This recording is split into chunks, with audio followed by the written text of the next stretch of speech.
kababayan, nauunawaan ko ang galit at pagkadismaya ninyo.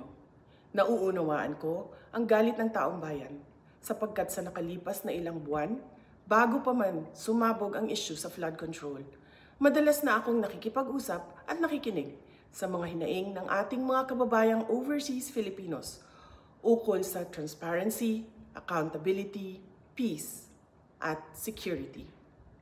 Nauunawaan ko ang galit ng taong bayan dahil nasaksihan ko mismo kung paano minanipula ng House of Representatives ang budget ng Department of Education.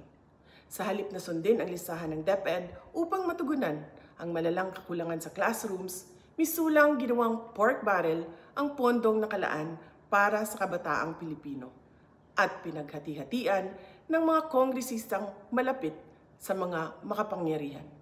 Pinili kong huwag sumali sa panggagago sa taong bayan. Sa aking pagbitiw bilang kalihim ng DepEd, ininda ko ang kaliwat kanan na atake kasama na ang impeachment para lamang mapagtakpan nila ang katiwalian sa 2025 budget. The President now faces a profound crisis of confidence, especially in the way these corruption investigations are being handled, which appear to lack both direction and resolve. We also seek clear answers on how a budget that deprived Filipinos of billions and billions of pesos was approved under his watch.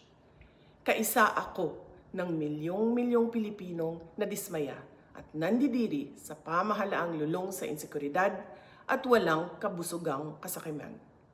Ang karapatan nating magsalita at magpahayag ang sandigan ng demokrasya. Dapat itong pakinggan ng pamahalaan, hindi para isang tabi at baliwalain lamang. We Filipinos deserve better. Shukran.